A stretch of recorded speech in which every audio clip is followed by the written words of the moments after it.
Hello, আমি আরিয়ান। তাণ্ডব সিনেমায় ভিলেন হিসেবে আমিন খান কি পসিবল? দেখবেন যে আমিন খানের সাথে শাকিব খানকে আবারও বড় স্ক্রিনে দেখার জন্য প্রত্যেকটা অডিয়েন্সের ভিতরে একটা আগ্রহ রয়েছে। প্রায় অনেক দিন হলেই দেখা যাচ্ছে যে শাকিব খানের কোনো সিনেমায় মেইন অ্যান্টাগনিস্ট হিসেবে যদি আমিন খানকে কাস্ট করা হয় তাহলে কেমন হবে। দেখেন, রিসেন্ট টাইমে অনেক বেশি আলোচনা হচ্ছে বাপ্পারাজকে নিয়ে, তার একটা সিনেমার একটা ডায়লগ, একটা গান নিয়ে। এবং আমরা দুদিন আগে দেখতে পাই রক্তঋণ নামে বাপ্পারাজের একটা সিরিজও আসতে যাচ্ছে ওটিটি প্ল্যাটফর্মে। সো এটা দিয়ে আশা করা যাচ্ছে যে বাপ্পারাজের একটা কামব্যাক হবে বা বাপ্পারাজকে আবার নতুন ভাবে স্ক্রিনে দেখতে পারবে। এই যে একটা অডিয়েন্সের আগ্রহ, অডিয়েন্সের একটা চাওয়া, এটা কিন্তু অনেক আগে থেকেই। দেখেন, 90s এর সময় আমাদের এখানে যারা সুপারস্টার ছিলেন বা যারা অনেক ভালো ভালো কাজ আমাদেরকে দিয়েছেন, তাদের ভিতর অনেকেই আমাদের মাঝে নেই। বাট যারাও রয়েছে, দেখেন 90s এর সময় যারা কাজ করতো তাদের ভিতর আজ কতজন ফিল্মে রয়েছে বা তারা রেগুলার কাজ করছে না, তাদেরকে আমরা আজ কোনো ফিল্মে মেইন কোনো ক্যারেক্টারে দেখতে পাই, সেটা তো অনেক দূরের বিষয়। না আমরা তাদেরকে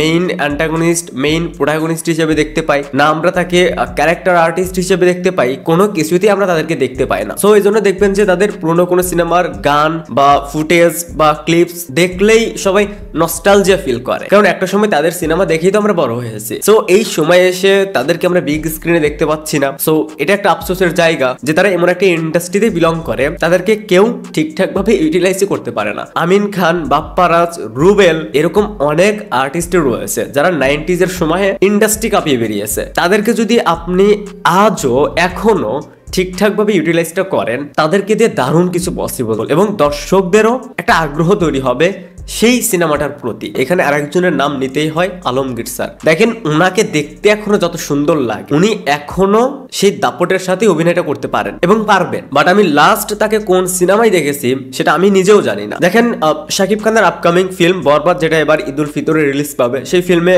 মিশা সওদাগর রয়েছে, মেইন অ্যান্টাগনিস্ট হিসেবে যিশু সেনগুপ্ত রয়েছে কলকাতা থেকে। এটা অবশ্যই একটা ভালো ব্যাপার একটা সিনেমার ক্ষেত্রে। আমরা নিজেরাও চাচ্ছিলাম যে শাকিব মিশা এটা দেখতে আর ভালো লাগে না, নতুন কিছু হোক, যে জুটিটা আমরা এর আগে কখনো দেখিনি। সো যেহেতু আমরা বরবাদে শাকিব খানের সাথে যিশুকে দেখতে পাচ্ছি, যদি তাণ্ডবে আমরা শাকিব খানের সাথে আমিন খান বা 90s এর সময় যারা সুপারস্টার ছিল লাইক রুবেল, যদি ওনাদেরকে মেইন ভিলেনের কোনো ক্যারেক্টার দেওয়া হয়, আই থিঙ্ক তারা সেটা ঠিকঠাক ভাবে করতে পারবে। তাদের ভিতর সেই ক্যাপাবিলিটিটা রয়েছে। আজকাল যেসব আর্টিস্ট দেখা যায় তাদের ভিতর অভিনয়ের অভাব নেই। দরদের যে ক্যারেক্টার আর্টিস্ট গুলো ছিল খুবই জঘন্য, একজন দুজন বাদে। সো একটা সিনেমা শুধু লিড অ্যাক্টর ঠিকঠাক থাকলেই হয় না, বাকিরা কি করছে সেটাও দেখা উচিত। শাকিব খানের সাথে আমিন খানকে আবার বিগ স্ক্রিনে দেখার জন্য দর্শকরা যেভাবে চাচ্ছে, তাদের যে আগ্রহ, আমার কাছে মনে হচ্ছে যে তাদেরকে আমরা যে কোনো সময় যে কোনো সিনেমায় বিগ স্ক্রিনে দেখতে পারবো। তবে সেটা যদি তাণ্ডব দিয়ে হয় তাহলে সেটা আরো ভালো হয়। তো এই ছিল এই ওভারঅল বিষয়টা নিয়ে আমার ওপিনিয়ন। আপনাদের কাছে কি মনে হয়, যদি